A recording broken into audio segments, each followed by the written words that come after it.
Bonjour et bienvenue à ce nouvel épisode de Loi divine concernant la violence domestique. D'accord? Dans la loi juive, comment elle est prise en compte? Alors d'abord, un avertissement légal obligatoire pour ce cours, que ce cours ne prétend pas être un guide pratique. Quoi faire dans des situations pareilles? Et en cas de détresse, il faut s'adresser à des spécialistes. Ce cours est juste une étude théologique et rien d'autre, d'accord? Une petite histoire avant qu'on commence. Rachid, des fois, écrit sur le Chumash, sur la Torah, hein, dans son commentaire sur la Torah, il écrit: Je ne sais pas ce que ce verset vient nous enseigner. Et en fait, Rashi, s'il a rien à dire, il écrit rien. Il y a plein de versets où il écrit rien.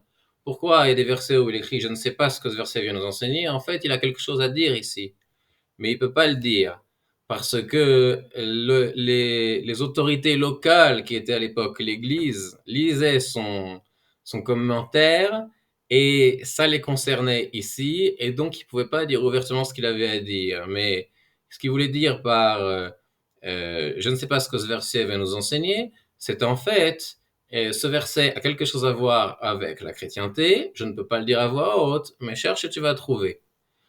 D'accord? Donc, c'était une façon de s'auto-censurer. Ten la chacham vayarkam od. Alors, une petite introduction. Notre façon de penser à nous, c'est ce qui est marqué dans le Rambam, Ilchot Ishut Perek Tetvav al Chayut Tet, ce que les sages ont ordonné à l'homme qu'il honore sa femme plus que son corps et qu'il l'aime comme son corps et qu'il n'impose pas sur elle une trop grande crainte et qu'il lui parle avec douceur. C'est ça notre façon de penser à nous, notre ligne directrice. Néanmoins, il est important de savoir comment la Torah voit les différents cas concernant la violence. Il est évident que, enfin, il n'est pas évident, mais on va quand même le dire que d'après la Torah, c'est une évidence, même si c'est pas évident dans le monde d'aujourd'hui où on vit dans un monde où toute violence est démonisée, est considérée comme démoniaque, est démonisée, d'accord? Euh, et il n'en va pas de cette façon-là dans la Torah. On voit que Dieu dit à Moïse de venger la vengeance du peuple juif contre la tribu contre le peuple euh, de Moab et de Midian. On voit que Dieu ordonne de détruire tout le peuple d'Amalek, avec les animaux inclus.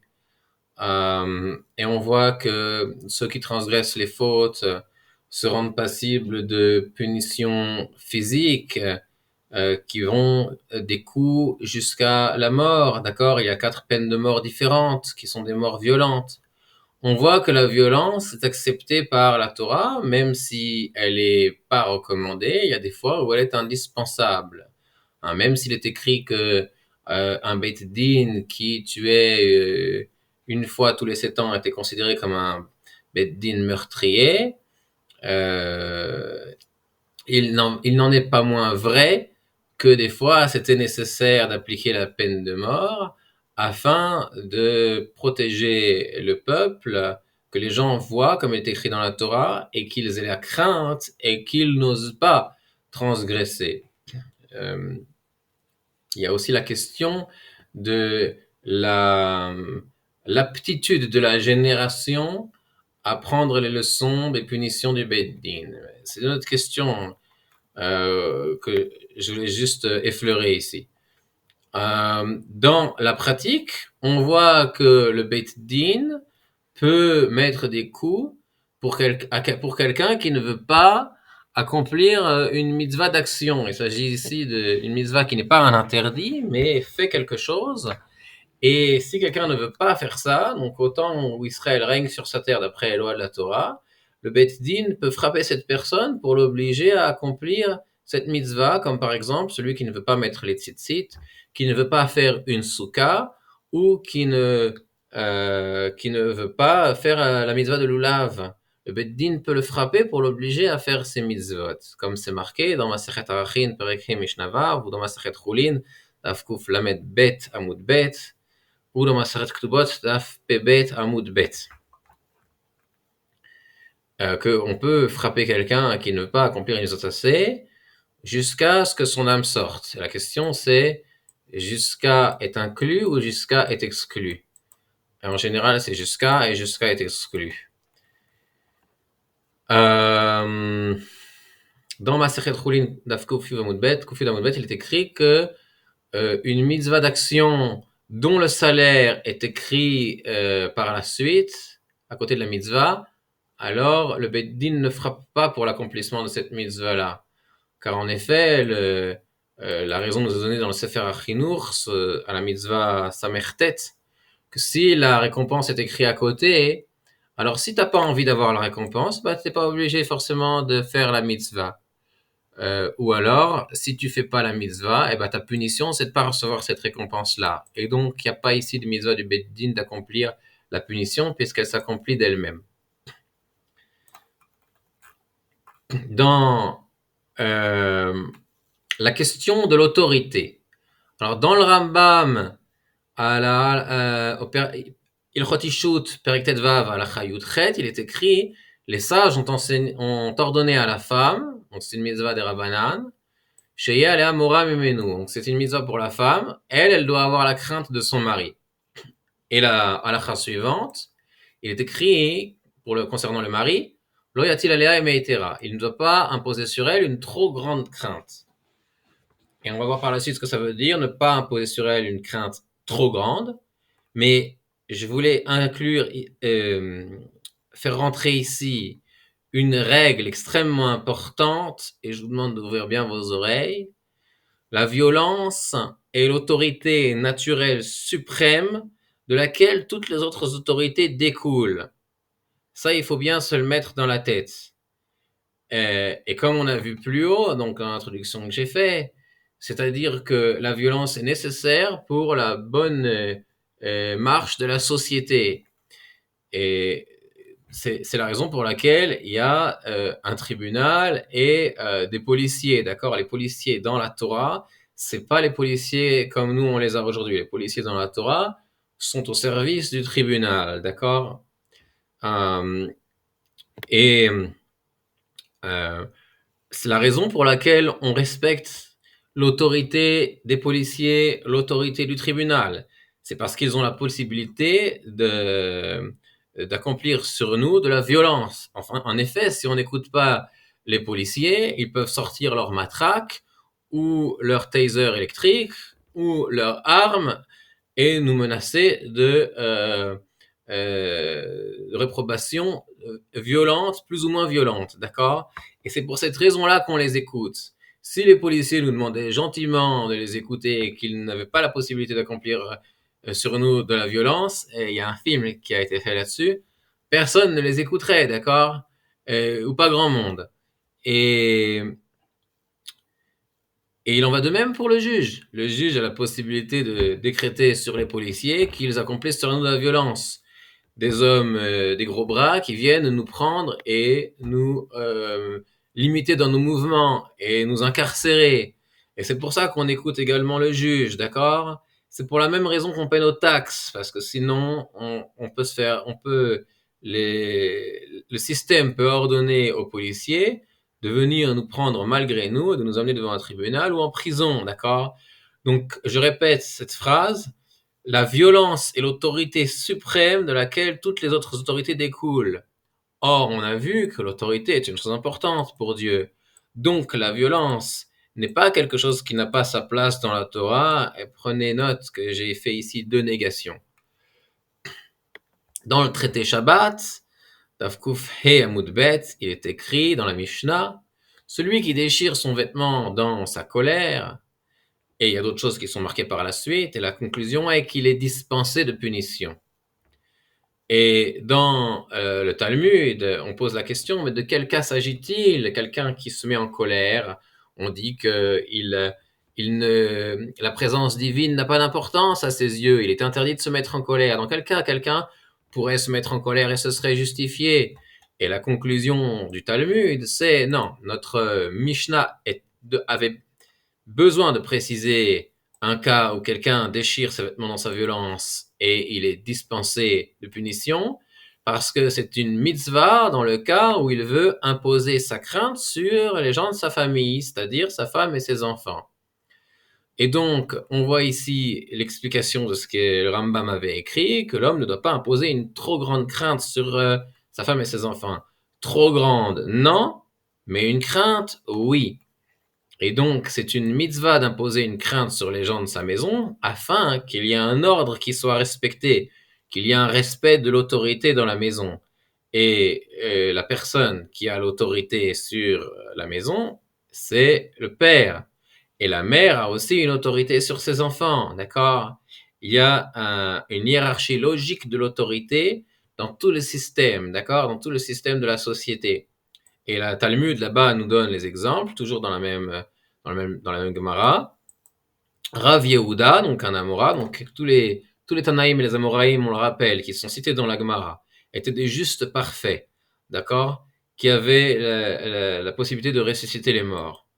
Donc on voit que Rav Yehuda, lui, il déchirait les fils de son vêtement dans sa colère pour montrer aux gens de sa famille qu'il était en colère.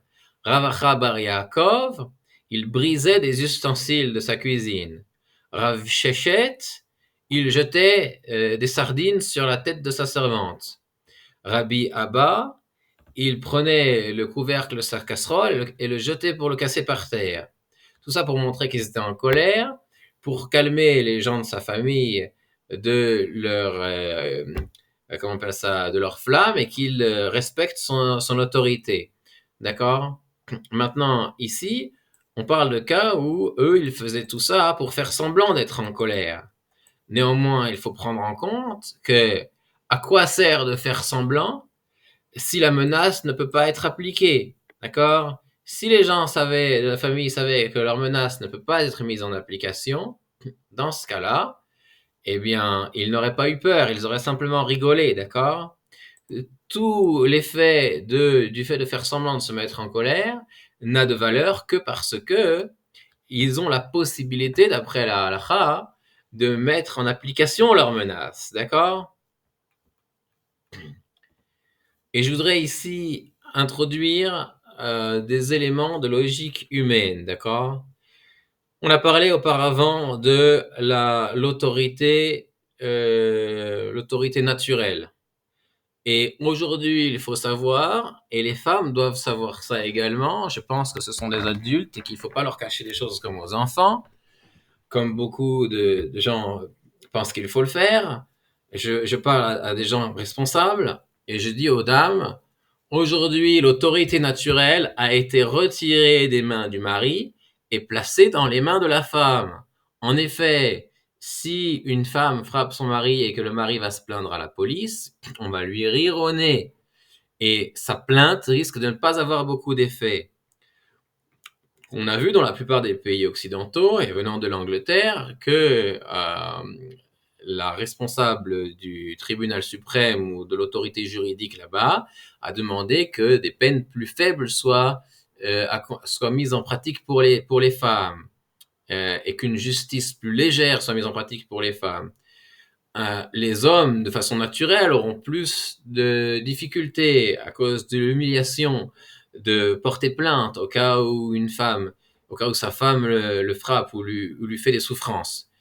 Et s'il sait en plus que la police risque de lui rire au nez ou de lui dire si t'arrives pas à t'en sortir, tout ce que tu as à faire c'est à aller vivre ailleurs ou à divorcer, il osera encore moins le faire. Par contre, dans le cas où inverse, l'homme va tout perdre, d'accord, si sa femme porte plainte contre lui. Et même si la femme frappe son mari, ce qui se passe en général, c'est quand la police arrive, c'est le mari qui est arrêté, même si c'est lui qui a appelé la police pour se défendre. Donc on voit qu'on a affaire à un système aujourd'hui dans les pays occidentaux où l'autorité naturelle a été retirée des mains du mari que Dieu a fait naturellement plus fort et a été placée entre les mains de la femme, puisque malgré sa faiblesse physique naturelle, elle a aujourd'hui la force de la police et des tribunaux et de la justice et de la loi qui sont en sa faveur, d'accord? Donc, il faut prendre en compte ceci Et savoir qu'aujourd'hui, ce qui est écrit dans la Megillah d'Esther, au premier chapitre, verset 20, Kol anashim itnu ekar le baalihem, que les femmes honoreront d'un respect supérieur leur mari, a été changé en Shifra kitira shet gvirta dans les Proverbes 30-23, et qui a été en fait transformé en Veshifra kitirash gavra, la servante qui va prendre la place de son maître, d'accord? Et ça va à l'encontre euh, de l'ordre naturel que Dieu a mis dans le monde et que Dieu désire dans le monde. Et il faut savoir qu'on est tous influencés par cette réalité qui a été créée par la légifération des différents pays dans lesquels nous nous trouvons. Et au point que les hommes trouvent cela normal de laisser leur femme être la tête de la famille et décider que faire pour la famille. Et les femmes savent, sachant qu'elles n'ont rien à craindre, elles narguent leur mari, abusent d'eux émotionnellement, et le mari de qui a été retirée cette autorité naturelle se retrouve pris dans des états de nervosité et il ne sait pas comment s'en sortir. La femme, voyant son mari nerveux, va ensuite l'accuser, c'est un type qui ne sait pas se contrôler, et elle va avoir du mépris dans son cœur pour lui, et elle va plus avoir envie de ce mari-là. Et c'est comme on dit en anglais, slippery slope. En français, c'est un effet boule de neige. Et le fait d'être conscient de la façon dont les choses fonctionnent dans le monde aujourd'hui peut aider à éviter d'en arriver à ces extrémités. Parlons maintenant de l'interdit qui existe dans la Torah, que tout le monde connaît, l'interdit de Messirut.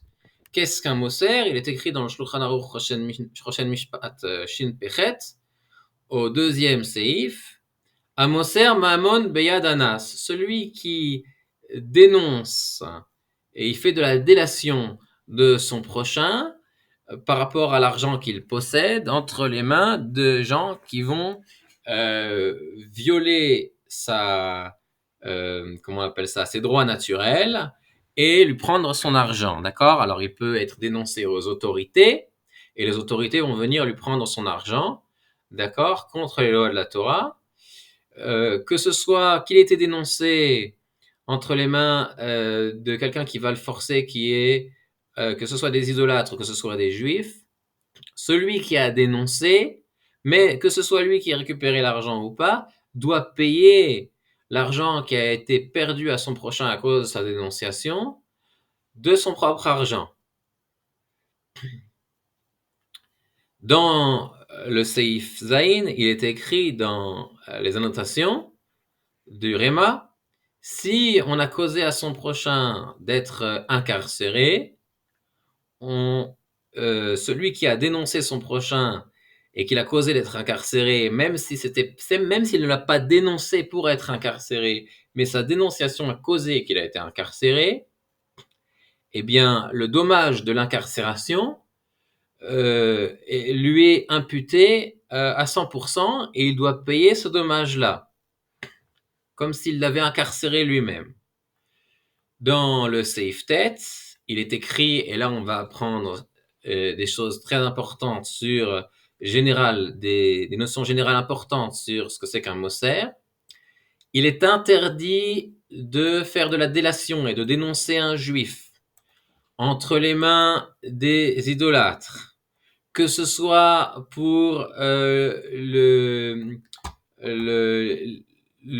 comment on appelle ça, lui porter atteinte à son corps ou à son argent, et même si c'est un juif qui est un mécréant et qui fait beaucoup de fautes, et même s'il nous fait beaucoup souffrir, il est interdit de le dénoncer. Et dans la Haga, il est écrit, par contre, si on a déjà été dénoncé par un juif, et que la seule façon de se sauver de lui, c'est de le dénoncer nous aussi, alors c'est permis. Et à la fin de l'annotation du Réma, il ajoute, celui qui dénonce un juif entre les mains des non-juifs. Et on parle pas seulement, quand on dit entre les mains des non-juifs, on parle pas seulement des non-juifs. Même une autorité juive qui ne juge pas d'après les lois de la Torah est inclus ici dans l'appellation non-juif, d'accord?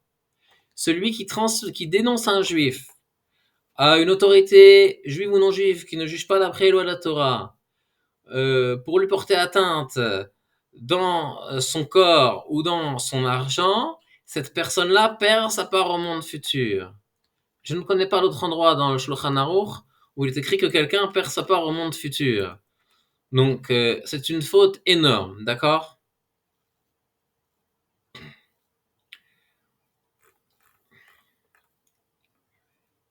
Voyons maintenant qu'est-ce que dit la Torah, qu'est-ce que dit la Halacha concernant le fait de frapper les enfants.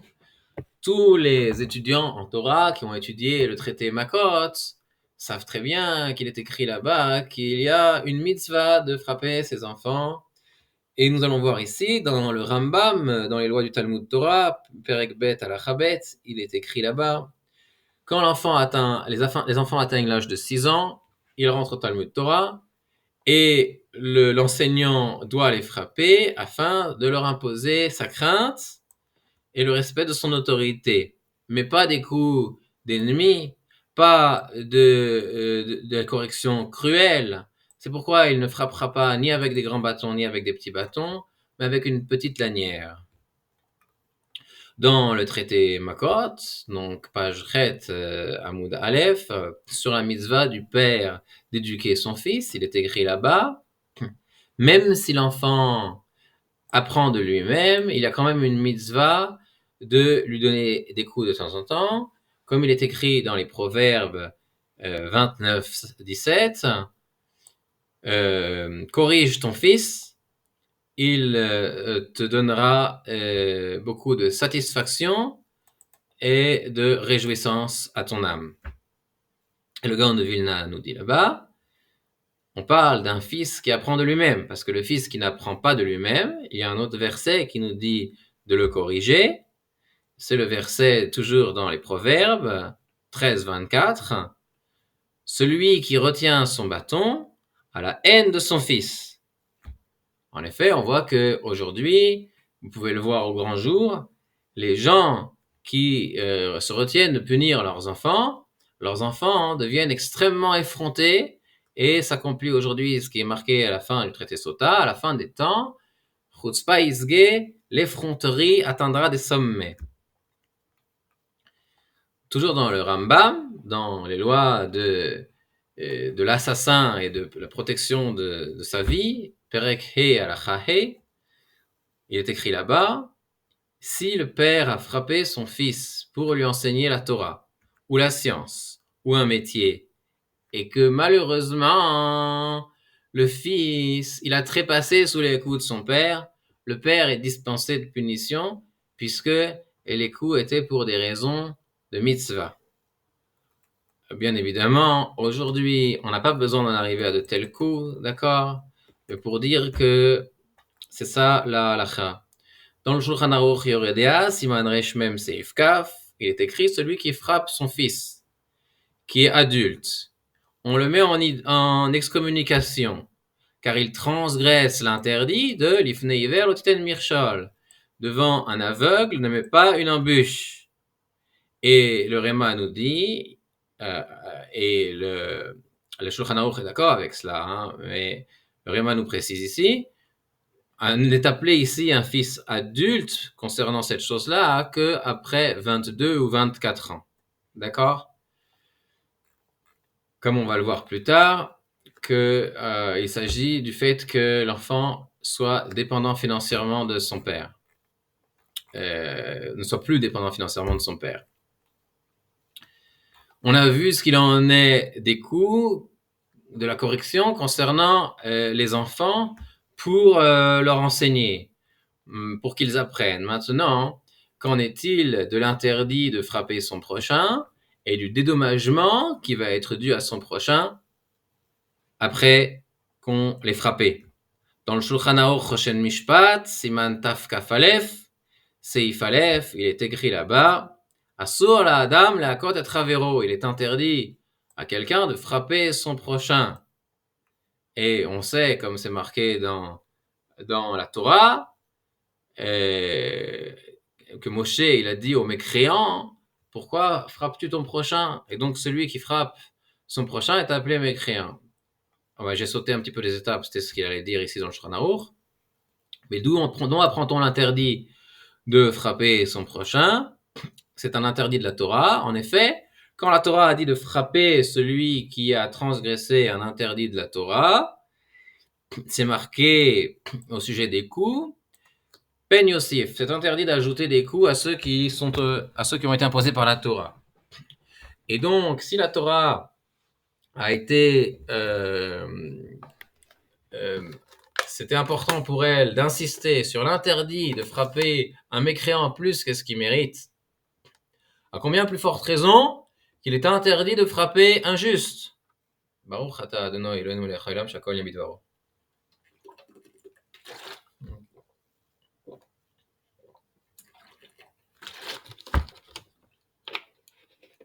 Faut irriguer la gorge quand on parle beaucoup, pardonnez-moi. Et celui qui lève la main sur son prochain, continue le Shulchan Aruch, pour le frapper, même s'il n'a pas baissé la main sur son prochain et qu'il ne l'a pas frappé finalement, malgré tout est appelé mécréant au moment où il lève la main pour le frapper, jusqu'à ce qu'il fasse teshuva, qu'il se repente de cet acte. Au même endroit, dans le 3e seif, il est écrit, celui qui donne un coup qui fait couler le sang sur son prochain, il lui doit un dédommagement financier en 5 parties. Le dommage, la souffrance, la guérison, le coût du chômage et le coût de l'humiliation. Et des fois, il devra payer les 5, des fois seulement 4, des fois seulement 3. Il paiera en fonction de ce qu'il doit payer, d'accord? Mais il y a 5 choses potentielles que l'on peut payer concernant ces dommages-là. Ce sont des amendes, et les amendes, il faut un rave qui a reçu la smicha pour pouvoir juger les amendes. Et donc, aujourd'hui, on n'a plus de Rav qui a reçu la smicha, puisque les élèves de Rabbi Akiva sont les derniers qui ont reçu la smicha, malgré qu'il y a eu un effort de Rabbi Yosef Karo de réintroduire la smicha il y a 500 ans. Et donc, les Géonim ont institué des prix fixes concernant les types de coups, comme nous dit le Rambam dans Ilchot Rovel Umazik Perek Gimel al-Chatet. Et on voit là-bas, par exemple, que celui qui donne un coup de pied à son prochain, il lui doit 5 slaïm. Alors, les slaïm, c'est les pièces que les Juifs avaient dans le désert au moment du don de la Torah. Et ensuite, tout le temps que les Juifs étaient indépendants sur leur terre, ils frappaient des slaïm en argent pur. Et donc, un séla, d'après Rashi, correspond à une demi-once. Donc, celui qui met un coup de pied à son prochain, ce sera 5 slaïm, donc 2 onces et demi. Celui qui donne un coup de genou, ce sera 3 slaïm, donc 1 once et demi. Celui qui tord les doigts de son prochain, ce sera 13 slaïm. Celui qui... donc 6 onces et demi. Celui qui met un coup dans la paume qui met un coup de main dans la paume de son prochain, il lui doit 1 séla. Celui qui lui met une gifle, il lui doit 50 séla. Et celui qui lui met une gifle du revers de la main, ce sera le double, 100 séla. Donc pour vous donner une petite idée de ce que ça représente, le coup, donc voilà, 1 séla, c'est ça, donc une demi-once, ça vaut à peu près 16 ou 17 $ aujourd'hui. Et donc, pour celui qui met une gifle, ce sera 50 slaïm, qui vaudront à peu près 800 $. Et voilà ce que ça représente, donc le lingot d'argent que ça représente, donc 50 slaïm. Et voilà un lingot de 100 slaïm, donc toujours d'après Rashi, d'après le Rambam, ce sera un peu plus.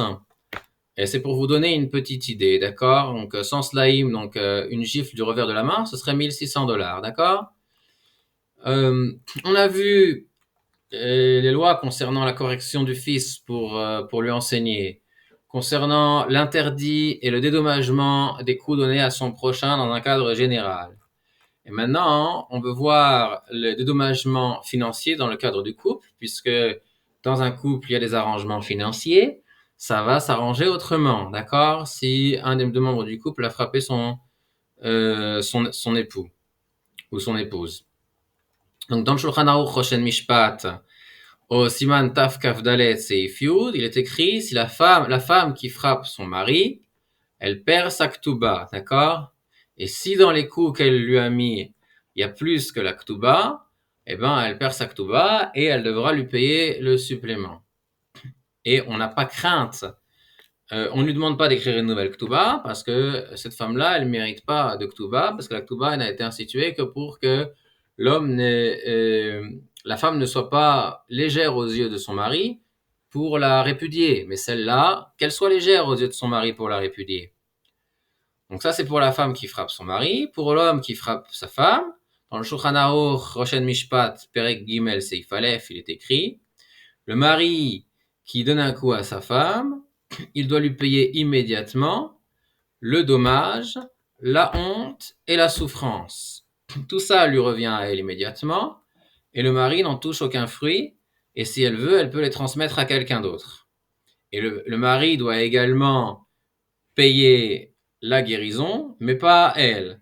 Il n'est pas obligé de lui payer à elle la guérison, il est obligé de payer sa guérison de façon générale en tant que mari pour toutes les maladies qu'elle a, et là aussi, il devra payer le coût de la guérison, donc si elle a besoin de pansements, de tout ce qu'il faut, d'accord, si elle a besoin, on va pas aller trop dans des extrêmes d'exemples, parce que ça fait peur après, mais voilà, donc le mari paye 4 choses, et la guérison, il peut la payer directement, sans passer par elle.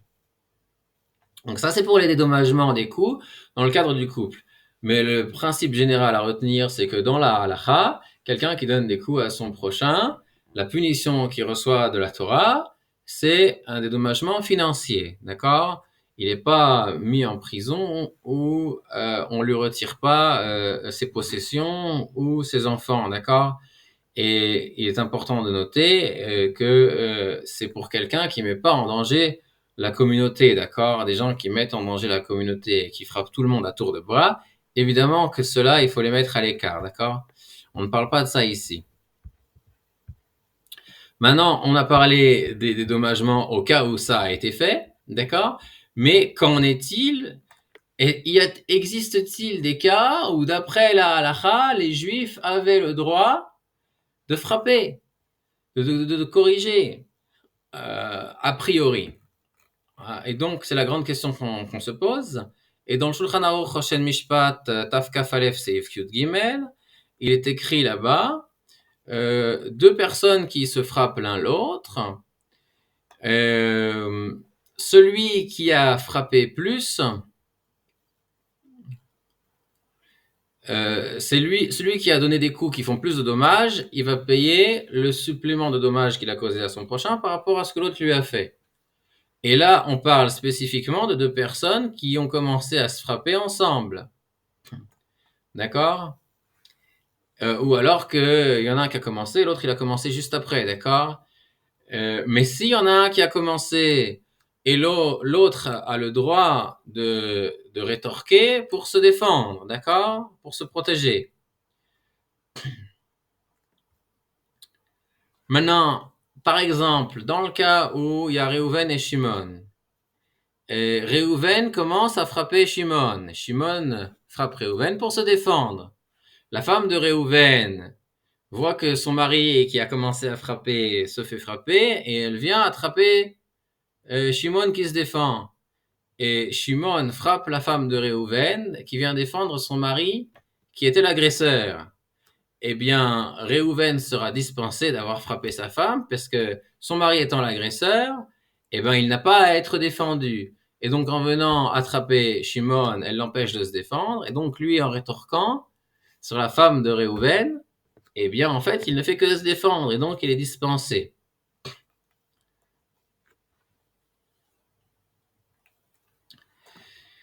Et il en va de même pour un juif qui voit un autre juif frapper un juif, d'accord? Quelqu'un qui voit un juif frapper un autre juif. La seule façon de défendre la victime, c'est de frapper l'agresseur, alors on aura le droit. Quelle est la raison qui est donnée? La frouché misura. Ce n'est pas pour sauver la victime, mais pour éloigner l'agresseur de la faute. Et au nom de ce principe-là, il nous est dit le Réma nous dit, il en va de même pour toute personne qui a des gens sous son autorité et il les voit faire des fautes, il a le droit de les corriger pour les séparer de la faute. Et il n'a pas besoin pour cela de les amener au Bet Din. Et c'est un grand principe que je vous demande de retenir. Quelqu'un qui a des gens qui dépendent de son autorité n'a pas besoin de les amener au Beit Din pour être corrigés. Il peut les corriger lui-même au moment où il les voit fauter pour les séparer de la faute. Maintenant, on revient sur ce qu'on a dit plus haut concernant les enfants et celui qui frappe ses enfants qui sont grands. Dans le Shulchan Aruch Rosh Mishpat Taf Kaf Dalet Seif Zayin, il est écrit celui qui frappe ses enfants majeurs, s'ils ne dépendent plus de lui financièrement, il doit leur payer immédiatement le dommage. Et si ce sont des mineurs, on fera un investissement pour eux. Et par contre, si ces enfants dépendent de lui financièrement, il est dispensé. Pour la raison qu'on a dit juste avant, parce qu'ils sont sous son autorité, et donc il a le droit de les corriger pour les séparer de la faute.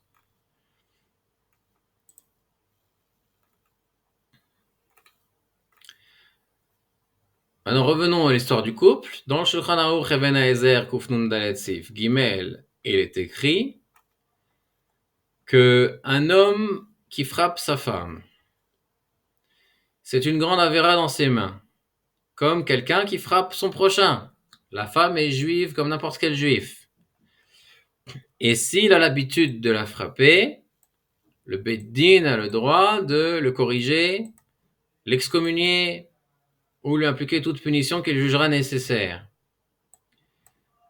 Et de le faire jurer de ne plus recommencer.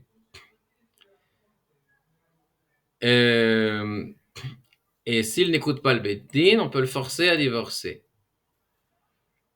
À condition de l'avertir avant, une fois ou deux. Parce que c'est pas l'habitude des Juifs de frapper leurs femmes. C'est une façon de faire d'idolâtre. Mais tout ce qu'on vient de dire, c'est uniquement quand c'est lui qui commence à la frapper sans raison. C'est quand c'est un mari qui frappe sa femme sans raison. Maintenant, si la femme, c'est elle qui a commencé à le provoquer en l'insultant, ou en insultant ses parents, ou en méprisant verbalement ses parents, et que lui l'a averti et lui a fait des remontrances verbales pour lui dire de s'arrêter, et qu'elle ne l'écoute pas, alors c'est permis pour lui de la corriger, comme on a dit avant, nous dit le Gaon de Vilna, au nom du principe qu'elle est sous son autorité et que il a le droit de la corriger sans avoir à l'amener au Beit Din. Extrêmement important. Ça, c'était la halakha, au temps où les Juifs respectaient la halakha. Donc, dans le Rambam, il Chotishut, Perek Kaf Alef halakha Yud, il est écrit une femme qui refuse d'accomplir les ouvrages que toute femme a l'obligation de faire pour son mari, et je ne les ai pas notés ici, mais ce sont ces ouvrages-là qu'une femme a l'obligation de faire pour son mari. Il y en a un grand nombre et ça diminue en fonction des appareils, en fonction en fonction des gens qui travaillent chez elle, oui, qui peuvent faire les travaux à leur place. Mais il y a 3 travaux qu'elle ne peut déléguer à aucun employé de maison. C'est de lui servir son repas, lui préparer son café comme il a l'habitude de le préparer et de lui faire son lit. Ça, elle ne peut pas le déléguer à aucun employé de maison. À toutes les femmes qui refusent de faire les choses qu'une femme a l'obligation de faire pour son mari, on l'oblige à faire ces ouvrages-là, même avec des bâtons. Ça, c'était la halakha, au temps de la halakha. Il faut savoir que les femmes, au niveau verbal, peuvent être extrêmement abusives et ne pas s'en rendre compte elles-mêmes. Hein, parce que des fois, c'est naturel. Les femmes sont abusives verbalement, elles attendent quelque chose de leur mari, et lui n'a pas, d'après comme on l'a dit plus haut, d'après les lois qu'il y a aujourd'hui, n'a pas les capacités de répondre à cet abus verbal. Et donc, si l'abus verbal de la femme et l'abus émotionnel n'est pas pris en compte par les autorités aujourd'hui. C'est une chose qu'il faut prendre en compte, d'accord? Il faut faire attention, et il y a beaucoup de cours de la rabbinite Vereziani pour avertir les femmes comment de ne pas faire ces abus-là.